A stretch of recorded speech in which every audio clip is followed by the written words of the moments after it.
হারিয়ে যাওয়া ঐতিহ্যবাহী হাডুডু খেলাটি ধরে রেখেছেন সুনামগঞ্জের মানুষ। হাডুডু জাতীয় খেলা হলেও নিয়মিত আয়োজন না হওয়ায় হারাতে বসেছে গ্রাম বাংলার প্রাচীন ঐতিহ্য। জনপ্রিয় এই খেলাটি ধরে রাখতে সুনামগঞ্জের গ্রামগঞ্জে আয়োজন করা হয়ে থাকে হাডুডু খেলার।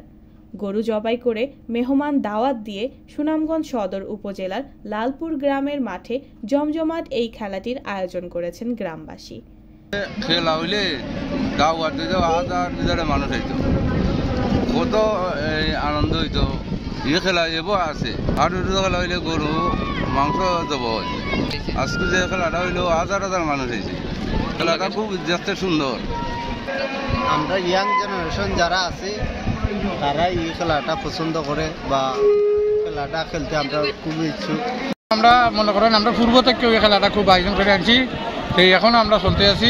আগের মতো খেলাটা জনপ্রিয় হইতো, এটাই আমরা চাই আর কি। আর বর্তমানে আগে খেলছি অনেক দর্শক হইতো, এখন মেঘ বৃষ্টির জন্য দর্শক কম হইতেছে। খেলা হয় আর খেলা হয়, খেলাটা দেখার লাগে মেঘ বৃষ্টি হইলো আর রোদ হইলো, হাজার হাজার মানুষ করতে আছে।